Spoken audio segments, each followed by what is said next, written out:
Hello बच्चों, कैसे हो? उम्मीद है आप सभी अच्छे होंगे, स्वस्थ होंगे, मस्त होंगे और बढ़िया से पढ़ाई कर रहे होंगे।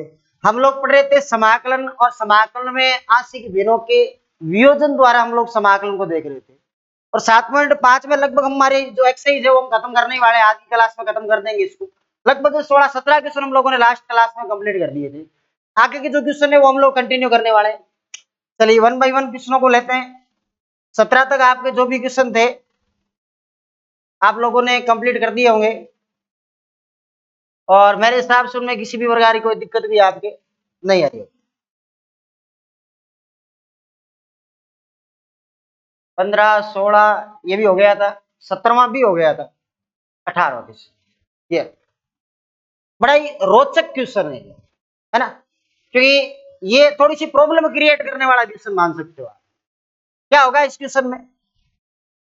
ऊपर उसने ये कहा है कि आप इसके अगर समाकलन लगा लेते हो या डीएक्स कर लेते हो, तो यहाँ अक्स स्क्वायर है, अक्स स्क्वायर फिर अक्स स्क्वायर, अक्स स्क्वायर है, ऊपर नीचे घात समान है कि नहीं है, तो 100% बात है भाग विधि का उपयोग किया जाएगा, क्योंकि अनुचित परिमेय फलन का क्वेश्चन है। लेकिन इस क्वेश्चन को करने का मैं आपको देखो एक अलग ही तरीका बताता हूँ। क्या करना, अगर इसको छोटा करना चाहते हो तो अक्स स्क्वायर को वाई मान लेना। वाई मानने से आपका क्वेश्चन ऐसा कन्वर्ट हो जाएगा। अच्छा, मैं इसको साइड में लिख देता हूँ और कैलकुलेशन करके यहाँ लिख दूँ।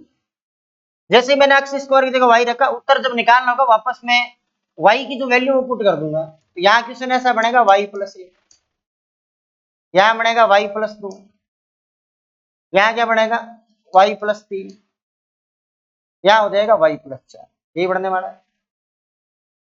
इनको आप गुणा करवा सकते हो, कोई दिक्कत वाली कहानी नहीं।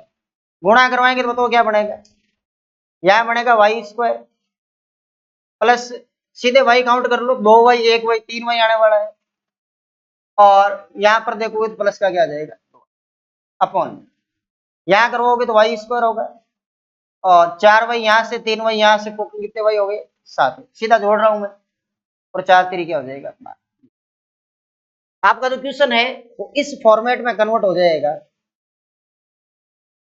किस फॉर्मेट में कि Y square plus 3 Y plus 2 बट्टे में Y square plus 7 Y plus 12, इस फॉर्मेट में कन्वर्ट। अब जब भी इस फॉर्मेट के क्वेश्चन आते हैं तो आपको पता है भाग दिया जाता है, तो इसमें भाग दे। ध्यान रखना कहीं क्वेश्चन के साथ में घूम नहीं जाओ। क्या किया है मैंने, अक्स स्क्वायर को सीधा अनुरूप वाई मान लिया है, वाई मान के मैंने इस फॉर्म में कन्वर्ट किया है, और अब मैं भाग दे रहा हूं। भाग का तो मेरे को पहले ही पता लग गया था। क्यों? क्योंकि आपको पता है जब भी अंश और हर के अंदर घात समान आती है, बराबर घात आती है, तो अनुचित परिमेय फलन का क्वेश्चन होता है, जिसको आंशिक भिन्नों के वियोजन के द्वारा किया जाता है। ठीक है, तो अनुचित परिमेय फलन का है आंशिक भिन्नों का वियोजन तभी लग सकता है जब भाग विधि का आप उपयोग करोगे। अगर घात अंश और हर में बराबर आ रही है, या अंश के अंदर आपके पास में घात कम है, हर के अंदर अंश के अंदर ज्यादा, हर के अंदर कम है, तो भी क्या देंगे, भाग देंगे। केवल और केवल एक स्थिति में भाग नहीं दिया जाता है, जब अंश के अंदर घात कम हो, हर के अंदर अधिक हो। चलो वाई स्क्वायर का भाग दे दो, इसमें एक बार चला जाएगा, यहाँ गुणा करवा लो, Y square plus 7 Y plus का 12 आएगा, माइनस चिन्ह कर लो, ये कट गया, यहां से हो जाएगा माइनस का कितना वाई 4, और माइनस का कितना हो जाएगा 10। समझ गए होंगे बात कैसे? इस चीज को कैसे लिखोगे आप ये बताएं, क्या लिखेंगे इसको? एक लिखना है, माइनस चिन्ह यहां से कॉमन ले लेंगे, 4 वाई प्लस 10 में भाग इसका दिया जा रहा है Y square plus 7 Y plus 10, sorry 12 है ये 12। पहले बताओ यहाँ तक कोई समस्या है क्या? कैसे विभाजित किया मैंने इसको, अक्स स्क्वायर को वाई माना, वाई मानने के बाद साइड में गुणा करवाया तो ये पाया, इसका भाग इसमें देंगे, ब्रेक करेंगे, टुकड़े करेंगे, यही बनेगा कि नहीं बनेगा? एकदम क्लियर कट कहानी होनी चाहिए यहाँ पर। हाँ, इस क्वेश्चन में काफी समस्याएं आती है, ये ध्यान रखना, क्योंकि ये समस्या क्रिएट करने वाला ही क्वेश्चन है। अब क्या करेंगे, देखो इसको तो मैं हटा देता हूँ, आप चाहो तो स्क्रीनशॉट ले लेना इसका, इसको मैं हटा देता हूँ। अब अपने पास समस्या इस चीज की है कि ये तो हो जाएगा, एक को I1 एक को I2 ले लेंगे, ठीक है, लेकिन समाकलन के चिन्ह किसी के मत लगाना, आप सीधा ऐसे लिखना, I1 है 1 dx, मैं समाकलन अभी भी अक्ष के सापेक्ष करना चाहूंगा, अक्ष प्लस C1 हो जाएगा। I2 मेरे पास वो बन जाएगी, और इसको मैं विभक्त करूंगा आंशिक भिन्नों के वियोजन, तो ये वाई स्क्वायर है। अच्छा, इस Y square plus 7y plus 12 को मैं ऐसा लिख सकता हूँ क्या, y प्लस 3 और y प्लस 4, इसी को गुणा करवाया था। इसको मैं आंशिक भिन्नों में अगर विभक्त करूंगा तो a के बट्टे में y प्लस 3 और b के बट्टे में क्या मिलेगा मेरे को, y प्लस। अन्यथा ये क्वेश्चन बहुत ज्यादा लंबा चौड़ा हो जाएगा। इसी तरीके से इस क्वेश्चन को करना है। अब इनके समाकलन कैसे करते हैं आप जानते हो, आंशिक भिन्नों में आपने तोड़ दिया है, इनको आप बड़े आराम से ऐसे लिख सकते हो कि यहाँ पर y प्लस 3 ही आएगा, y प्लस 4 आएगा। यहाँ पर देखोगे तो एलसीएम तो वही बनेगा same, y plus 3 y plus 4, a से गुणा हो जाएगा y प्लस 4 और b के साथ में गुणा हो जाएगा y प्लस। ये वैल्यू आपको नजर आ रही होगी कि कट जाएगी, कोई समस्या वाले गणित नहीं, ये कट। यहां से क्या मिला, यहां से मिलेगा 4y प्लस 10, सामने कितना है, a है, y प्लस 4 है, b है, y प्लस 3 हो गया। ए बी की वैल्यू निकालनी है तो y की वैल्यू क्या रखा है, y की वैल्यू एक तो रख दो माइनस की थी, एक y की वैल्यू रख दो माइनस की। जैसे -3 करेंगे तो यहाँ -12 बनेगा, तो प्लस का 2 बचेगा, माइनस का 2, -3 करने पर ये 0 तो इसकी वैल्यू आएगी, a की वैल्यू आ गई -3, y की वैल्यू -4 करेंगे तो ये 0, यहाँ पर माइनस का b बचेगा, y की वैल्यू 4 करो, 4 चौके 16, माइनस का 6, तो b की वैल्यू क्या आ जाएगी, प्लस की 6। देख लो इसमें कोई दिक्कत, तो माइनस का 4 रखोगे तो माइनस का क्या हो जाएगा 16, 16 और 10 कम कर लो माइनस के 6, वहां माइनस की 4 रखोगे तो माइनस का 1 बढ़ेगा, प्लस का b हो जाएगा, b की वैल्यू। ए बी की वैल्यू रखो तब ये भी ध्यान रखना y की वैल्यू रख कर समाकलन करना है। इस साइड वाला तो क्या हो जाएगा I2, ये ध्यान रखना, इस साइड वाला तो I2 होगा, ठीक है। a की वैल्यू कितनी है -2, समाकलन जब भी करो तो y की वैल्यू रखना कि अक्ष के सापेक्ष हो रहा है, तो बताओ अक्ष स्क्वायर प्लस 3 और dx कर दो, और यहाँ देखोगे तो प्लस का 6 को बाहर ले लो, ये समाकलन है, यहाँ हो जाएगा अक्ष स्क्वायर प्लस 4। आप सोचोगे ये कैसे हुआ, ये इसलिए हुआ है, मैं कई बार आपको ये कहता हूं कि समाकलन जब करते हैं ना, अगर आपने यहाँ dx लिखा और यहाँ y लिख दिया, वो तो कांस्टेंट हो गया, फिर पूरा पद ही बाहर आ जाएगा, वो तो पूरा पद क्या आ जाएगा बाहर।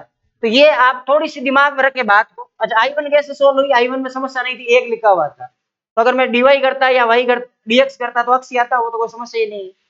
इन क्वेश्चनों को जब करो ना तो a की b की वैल्यू रखने के साथ साथ y जिसको आपने माना अक्ष स्क्वायर वो भी रखें।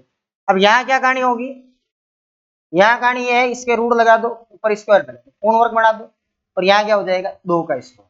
तो यहाँ सीधा अगर आप समाकलन करना चाहते हो तो 1/a का मतलब √3, tan इनवर्स x बाई ए, अक्ष बट्टे में √3, और ये तो 6 हो ही जाएगा, 1/a का मतलब 1/2 होगा, tan इनवर्स x बाई ए का मतलब 2 हो जाएगा, और प्लस क्या हो जाएगा। अब सिंपल सा काम करना है, ये I2 और ये जो I1 की वैल्यू है ये किसके अंदर पुट करोगे, अच्छा किसी के अंदर पुट करने की जरूरत नहीं है, यहाँ पर इसका समाकलन हो चुका है, इसका समाकलन हो चुका है, दोनों को यहाँ पुट कर दो, बीच में -3 हो जाएगा, यानी इसका जो फाइनल आंसर आएगा वो ये आएगा, अक्ष -2/√3 tan इनवर्स अक्ष बट्टे √3, 3 बार कट जाएगा, tan इनवर्स अक्ष बट्टे 2 प्लस क्या आ जाएगा CR, ये फाइनल आंसर। इसमें देख लो किसी प्रकार की कोई परेशानी है, प्रश्न है क्या, कोई समस्या परेशानी,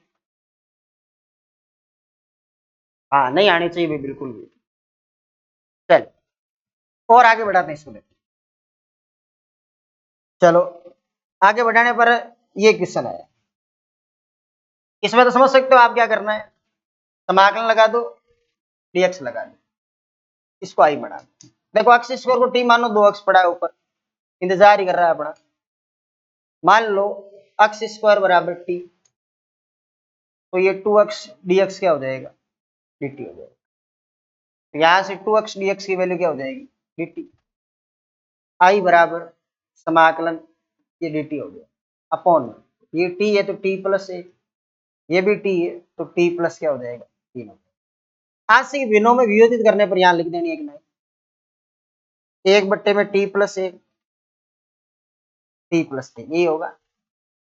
ए के बट्टे में आएगा टी प्लस ए और बी के बट्टे में क्या आ जाएगा, टी प्लस टी। समीकरण नंबर क्या बना दे। हाँ, इसमें किसी प्रकार की कोई परेशानी वाली कहानी नहीं होनी चाहिए। वही काम करेंगे, एलसीएम लेंगे, सोल्व करेंगे। तो एक बट्टे में कितना है भाई, टी प्लस एक, टी प्लस टी। यहाँ एलसीएम लेंगे तो कितना आएगा, टी प्लस एक, टी प्लस टी। ए से गुणा कौन होगा, टी प्लस टी। बी से कौन होगा, टी प्लस एक। ये वैल्यू इससे कट जाएगी, तो यहाँ तो एक है ही, ए गुणा आएगा टी प्लस टी, बी गुणा आएगा टी प्लस। अब दो वैल्यू चाहिए जहां पर ये जीरो बन जाए, दिखाई दे रही है, साफ साफ कोई समस्या वाली कहानी नहीं है। एक तो टी की वैल्यू रख दो -3 पर, एक टी की वैल्यू रख दो -3। अगर मैं -3 की बात करूं तो -3 पर इस साइड तो एक ही रहेगा, -3 पर ये जीरो बनेगा, -3 पर यहाँ आएगा माइनस का 2। अरे समझ रहे हो ना बात क्या कहना चाहते हैं, -1 बटा, ठीक है भाई। एकदम सीधी सिंपल स्वीट सी कहानी चल रही है, सुनने में भी मजा आ रहा है। एक्स स्क्वायर को टी मानो, क्वेश्चन छोटा सा प्यारा सा क्वेश्चन बन गया, है ना। लगाते जाओ, इसमें टी की वैल्यू उत्तर आता जाएगा। अब टी की वैल्यू -1 पर क्या होने वाला है, -1 पर कुछ ना कुछ जरूर होगा। इस साइड एक है, -1 पर ये जीरो हो रहा है, -1 पर यहाँ वैल्यू आएगी 2 ए, तो ए की जो वैल्यू आएगी वो आएगी +1 बटा, बी की कितनी आ गई, -1। दोनों वैल्यू कहाँ रखोगे, ए की यहाँ पर रखेंगे, बी की यहाँ पर रखेंगे। इस साइड वाला क्या हो जाएगा, आई हो जाएगा। समाकलन 1/2, 1/2, 1 बट्टे में टी प्लस 1, ये टी प्लस 1, डी टी, ये डी टी। बी की वैल्यू -1/2, -1/2, समाकलन डी टी बट्टे में टी प्लस 3, और यहाँ क्या आ जाएगा, 1/2 को बाहर लेके समाकलन कर दो ताकि लोग वाली प्रॉपर्टी लग जाए, लोग मोड टी प्लस 1 माइनस, ये तो बाहर आ चुका है ना, यहाँ लगा देंगे लोग मोड टी प्लस 1, इसका समाकलन लोग मोड टी प्लस 3, इसका समाकलन, और प्लस क्या हो जाएगा। यहाँ एक लोग की प्रॉपर्टी लग रही है, लोग एम माइनस लोग है, क्या होती है, लोग एम बट्टे में। एम का मतलब टी प्लस 1 है, एन का मतलब है टी प्लस 3, और प्लस क्या लगा दो, सी। और साथ ही साथ टी किसको माना था, उसकी वैल्यू भी आप पुट कर दो। टी किसको माना था, एक्स स्क्वायर को, तो इसका उत्तर आएगा x square plus 1, x square plus 3, और प्लस क्या हो जाएगा, क्या क्या कुछ बातें कहानी क्लियर हो रही है क्या, टी क्यों माना, समझे क्या, टी क्यों माना, ऐसे मूड हो गया था। अरे नहीं तो होता नहीं ना क्वेश्चन, एक्स प्लस बी लगाते फिर सी एक्स प्लस डी लगाते, ऊपर नजर आ रहा है भाई एक्स स्क्वायर का अवकलन 2x होता है, इसलिए टी मानना है। नहीं मानो तो आपकी मर्जी, लगा लो X plus B C X plus D, शाम तक करते जाओ, एबीसीडी की वैल्यू निकालते जाओ। चलो और आगे बढ़ाते हैं इसमें, ये लो इसकी कहानी बिल्कुल कल एक क्वेश्चन करवाया था मैंने आपको, कौन सा नहीं, ये वाला क्या किया था, याद है क्या, यहाँ देखो देखे, यहाँ प्लस है और उसमें यहाँ क्या आ रहा है, माइनस आ रहा है, इतना ही तो फर्क है ना। माइनस आ रहा है तो कैसे करेंगे, देखो ध्यान देना इस क्वेश्चन पर भी, माइनस आ रहा था, आप एक काम करो, 4 घात यहाँ पर है, यहाँ पर भी 4 घात बढ़ाने की कोशिश करो, कहा था ना अक्स की पावर n-1 से गुणा भाग करवाते, n का मतलब यहाँ पर 4 है, तो 4 में से एक कम कर लो, कितनी घात, 3 घात, 3 घात से गुणा और क्या करवाना है, भाग करवाना, 3 घात से गुणा और क्या करवाना है, भाग करवाना। तो यहाँ पर मैं एक काम करता हूँ, अक्स की घात 3 से गुणा कर देता हूँ, अक्स की घात 3 से जैसे ही भाग दूंगा तो यहाँ 4 घात, आप समझे क्या, अरे समझे क्या, अक्स की घात 3 से गुणा भाग क्यों करवाया, ये पैटर्न का क्वेश्चन, अगर माइनस आ जाए तो भी ऐसा करेंगे, प्लस आ जाएगा तो भी ऐसा ही करेंगे, कुल मिला के अपनी मर्जी से करेंगे, समझे क्या। अक्स की घात 3 से गुणा भाग क्यों करवाया, क्योंकि ये पैटर्न ही ऐसा है, क्वेश्चन ही ऐसा ही है। हाँ आप चाहो तो इसको स्प्लिट कर सकते हो, आगे होगा क्या, स्प्लिट करने से अक्स की घात 4 - 1 का क्वेश्चन कल मैंने करवाया था आपको, ए बी सी डी तक गया था, अब ये ई तक जाएगा, ई तक ले जाने से अच्छा है ना सीधा ई मेथड लगा लो, इस मेथड में क्या करना है, अब इसको टी मानेंगे तो ऊपर आएगा कि नहीं आएगा। वहां लिखा था x की पावर n माइनस 1 से मल्टीप्लाई डिवाइड, और फिर x की पावर n को क्या मानना था, t। तो यहाँ पर भी यही करने वाले हैं, x की पावर n को क्या मानने वाले हैं, t। x की घात 4 को t एज्यूम मान लो, x की घात 4 t है, तो 4x की घात 3 dx बराबर dt आएगा कि नहीं आएगा। x की घात 3 का मान चाहिए, तो x की घात 3 dx बराबर 1/4 dt होगा कि नहीं होगा। ये हो जाएगा आपके 1/4 समाकलन, इसको हटा दो, क्या हो जाएगा dt, ये dt अपॉन में यहाँ होगा t, यहाँ हो जाएगा t, यहाँ हो जाएगा 1, ये dt dt हो गया काम। अब क्या करना है, 1/4 का विशेष ध्यान रखना है, अगर मैं भूल जाता हूं तो आप ध्यान रखोगे। इसमें आंशिक भिन्नों का वियोजन लगा देना है। क्या लगा देना है, आंशिक भिन्नों का। a बट्टे में क्या हो जाएगा d, b बट्टे में क्या होगा t माइनस, ठीक है। एलसीएम वही लिया जाएगा जो इधर लिखा हुआ है।